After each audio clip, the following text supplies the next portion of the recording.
O filme começa em 1952, quando o xerife Bob Maples pede ao delegado Lou Ford que visite uma mulher chamada Joyce LaKela, que trabalha como acompanhante, e peça a ela para parar com suas atividades na parte central da cidade.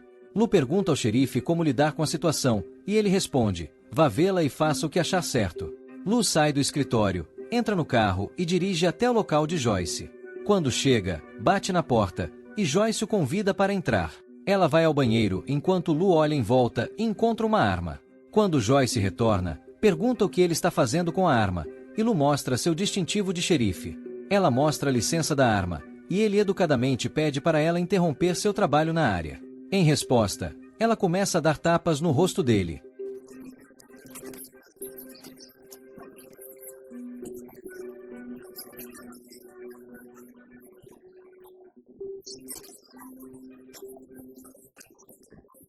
Lou tolera suas ações pacientemente e, em seguida, a empurra na cama de forma firme, tira o cinto das suas calças e começa a dar uma surra nela.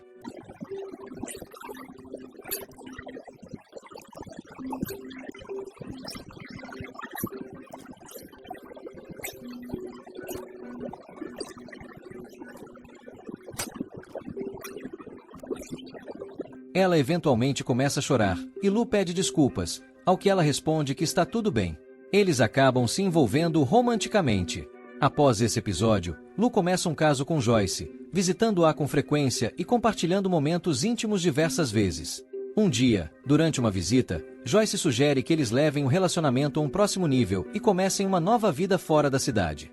Lou não dá uma resposta direta, mencionando o dinheiro que precisariam para isso.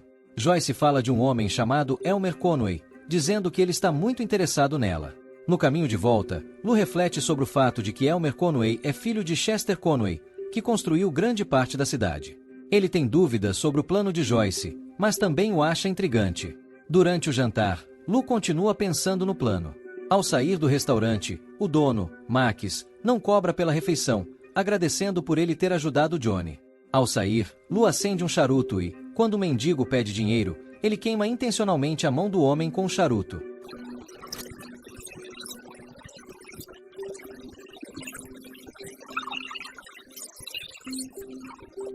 Mais tarde, Lou se encontra com um jornalista e representante sindical. Joe Hotman pergunta a Lou sobre seu irmão, Mike Dean, que morreu há 6 anos. Hotman menciona uma garota de 5 anos que acusou Mike de algo, mas Lou nega. É revelado que Mike foi contratado por Chester Conway e morreu em um acidente de construção.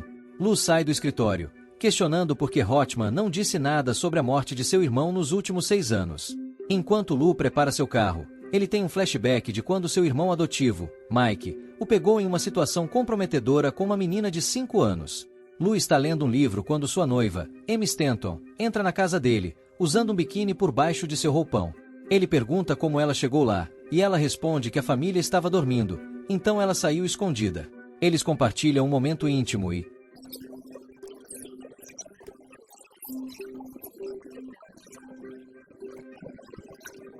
Enquanto ela se veste, pergunta por que o comportamento de Lou mudou nas últimas semanas. Na próxima cena, vemos Lou e Joyce passando momentos de carinho juntos, com Lou confessando em sua mente o afeto que sente por ela. Mais tarde, Lou se encontra com Chester Conway, que lhe entrega $10.000 e o instrui a entregar o dinheiro a Joyce e pedir que ela saia da cidade. Lou sugere que Joyce quer que Elmer Conway entregue o dinheiro pessoalmente. Lou então se encontra com Elmer Conway, que está curioso sobre as intenções de Lou. Lou responde que apenas quer algo para si. Elmer dá a Lou um pouco de dinheiro de seu bolso, e eles concordam em encontrar Joyce às 22 horas. Antes de Lou sair, ele exibe suas habilidades no piano. À noite, Lou chega à casa de Joyce e fura o pneu de seu carro com um prego. Ele encontra Joyce e eles passam tempo juntos, já que tem tempo de sobra.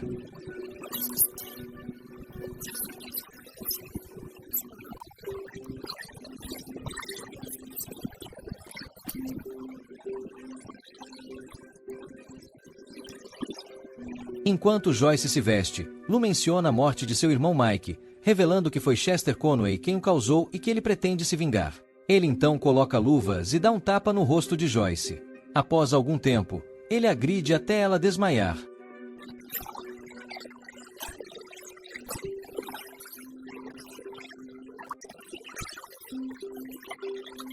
Ele pega a arma dela e vai para fora, esperando Elmer chegar. Quando Elmer chega, ele cumprimenta Lou e entra na casa, encontrando Joyce ferida no chão. Elmer pergunta o que aconteceu, e Lou alega que foi suicídio, antes de atirar em Elmer com a arma de Joyce. Lou remove suas impressões digitais da arma, coloca-a na mão de Joyce e sai. Enquanto estava prestes a sair com seu carro, Lou quase colide com outro veículo na estrada, que era dirigido por Chester Conway. Chester menciona que eram 23 horas e que Elmer ainda não havia voltado para casa, então sugere que eles verifiquem o que aconteceu. Quando Lou chega à casa de Joyce, ele encontra Chester chamando uma ambulância, já que Joyce ainda estava viva e Chester pretendia resolver a situação por conta própria. Mais tarde, Lou é interrogado pelo xerife Bob e pelo promotor público do condado. Howard Hendrick ficou desconfiado de Lou após o incidente, mas não o pressionou muito. Lou foi então ao restaurante de Max para jantar, onde Max pediu que ele verificasse seu filho Johnny, que agora trabalhava para um homem chamado Slim Murphy. Lou visitou Johnny no posto de gasolina e o aconselhou a se manter longe de problemas. Ao chegar em casa, Lou encontrou Amy, sua noiva, esperando por ele irritada, pois ele estava atrasado para o encontro. Ele inventou uma história sobre estar ajudando Chester Conway e Joyce. Enquanto Amy se preparava para sair, Lou a tocou suavemente em suas partes íntimas, e eles compartilharam um momento carinhoso. No entanto, logo Amy percebeu que Lou estava com outra mulher, suspeitando que fosse Joyce, e começou a agredi-lo e chamá-lo de mentiroso. Lou a acalmou prometendo se casar com ela e garantindo que não tinha feito nada de errado. Enquanto Lou confortava Amy, ele recebeu uma ligação. Do lado de fora, Howard e o xerife Bob estavam esperando por ele. Eles saíram para uma volta de carro, durante a qual Howard questionou Lou sobre seu encontro com uma garota na noite anterior. Lou insistiu que era algo pessoal e que não precisava responder. O xerife Bob interveio, dizendo que sabia sobre a namorada de Lou. Eles pararam para examinar marcas de pneus na estrada e compararam com o pneu furado do carro de Lou, que ele explicou ter sido perfurado naquela noite. Depois, decidiram parar em um restaurante para uma refeição. Howard recebeu uma ligação informando que Chester estava levando Joyce para Fort Worth em busca de melhores cuidados médicos. Bob sugeriu que eles também fossem para Fort Worth. No avião, Lou ficou ansioso, pois era sua primeira vez voando. Chester, Joyce ferida e a equipe médica também estavam a bordo. Ao aterrissar, Chester instruiu Bob a acompanhar a ambulância e Lou a ir com ele. Lou passou todo o tempo sozinho na suíte, bebendo, fumando e falando sozinho, sem sair para explorar a cidade. Certa vez, enquanto lustrava suas botas, Bob chegou para tomar uma bebida e informou que Joyce havia falecido. Lou brevemente recordou Joyce de biquíni, deitada em sua cama. Lou estava sentado no banheiro quando Bob, bêbado, o chamou para sair. Bob disse a ele que ele era um bom homem. Lou aconselhou Bob a deitar e dormir um pouco.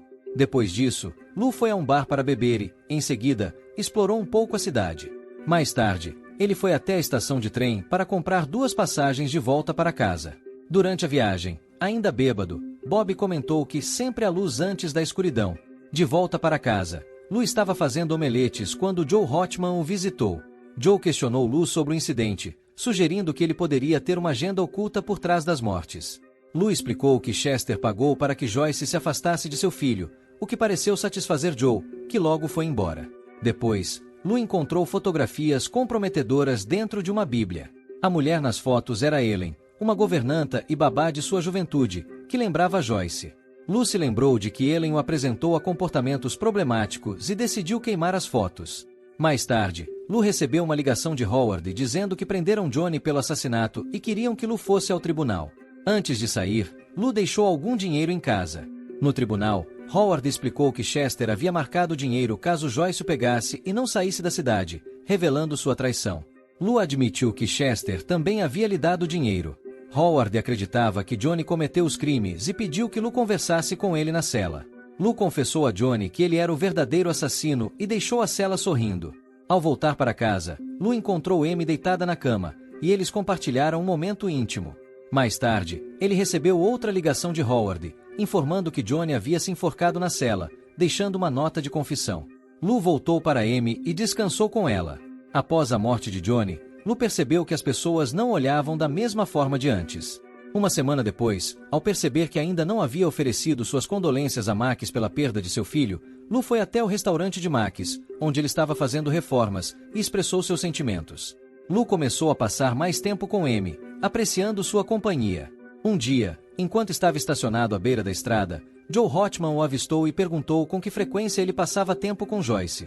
Joe mencionou que Chester havia dado dinheiro a Max para reformar seu restaurante e trouxe à tona a morte de Johnny. Joe aconselha Lou a deixar a cidade o mais rápido possível, e Lou concorda. Lou passa a noite com Amy e sugere que eles fujam secretamente para se casar. Ele então toca piano até ser visitado pelo mendigo, cuja mão ele queimou com um charuto anteriormente. O mendigo diz a Lou que tem observado seus passos e sabe sobre o caso dele com Joyce, então chantageia, exigindo $5.000, aos quais Lou concorda. Lou então pede desculpas a Chester por não ter acompanhado Elmer na noite do incidente, e Chester responde que, como Elmer confiava em Lou, ele também confia. Amy começa a passar mais tempo com Lou, e eles aproveitam a companhia um do outro, fazendo refeições, indo ao cinema e desfrutando de momentos íntimos. Lou começa a considerar a ideia de machucar Amy, sentindo-se dividido em relação aos seus sentimentos por Joyce. Um dia, enquanto dirigia com Bob, Lou menciona que ele e Amy estão planejando algo especial e que ele não estará por perto na segunda e na terça-feira. Quando Amy chega à casa de Lou com as malas prontas, encontra Lou parado, ainda não preparado. De repente, ele cospe em seu rosto e a golpeia 2 vezes no estômago. Ele rasga as roupas de Amy enquanto ela, em dor, tenta alcançar sua bolsa. O mendigo chega à porta para receber o dinheiro, e antes de abrir a porta, Lou chuta Amy novamente. Ele entrega uma pequena quantia ao mendigo e diz que pegará o restante na cozinha. Quando o mendigo chega à cozinha, vê Amy caída no chão. Lou tenta colocar a culpa no mendigo, mas ele foge. Lou tenta segui-lo, mas escorrega e cai. Ele corre atrás do mendigo, gritando que ele matou Amy. Um policial, Jeff Plummer, atira 2 vezes no mendigo para detê-lo, e Lou faz parecer que o mendigo foi o culpado pela morte de Amy. Na manhã seguinte, Lou acorda, se veste e faz café. Quando sai de casa, o policial Plummer informa que o xerife Bob tirou a própria vida. Mais tarde, vemos Lou deitado em sua cama enquanto Howard e Plummer tentam convencê-lo a contar a verdade, mas ele nega tudo. As marcas no corpo de Joyce e Amy sugerem que Lou é o culpado. Howard então pega uma carta da bolsa de Amy, que ela pretendia entregar a Lou na viagem. Na carta, ela diz que, se eles tivessem apuros, poderia confiar nela e contar tudo, e que ela sempre estaria ao seu lado. Mas, se ele não quisesse contar, bastaria deixar as malas na porta e não voltar. Howard prende Lou e o leva para a mesma cela onde Johnny foi mantido. Depois de um tempo, Lou é transferido para um hospital psiquiátrico, onde sofre alucinações de Amy e Ellen. O advogado Billy Boy Walker consegue a liberação de Lou. No caminho de volta, Lou confessa tudo o que fez, desde seus atos em relação à sua mãe até o que aconteceu com Joyce e Amy, concluindo que não quer que mais ninguém morra. Perdido em suas fantasias violentas, Lou encharca sua casa com gasolina e álcool, arma-se com uma faca e se senta em seu escritório, aguardando o desfecho. A polícia chega com Howard, Chester, Plummer e ainda viva Joyce. Ela diz a Lou que se recusou a cooperar com as autoridades. Lou diz a ela que a ama e, em seguida, a esfaqueia no estômago. Plummer abre fogo, atingindo tanto Joyce quanto Lou, o que faz com que a gasolina se inflame. O filme termina com a polícia do lado de fora, observando a casa ser consumida por uma explosão, que Lou provocou para acabar com tudo. Não deixe de curtir e comentar e fiquem ligados para não perderem as nossas próximas atualizações.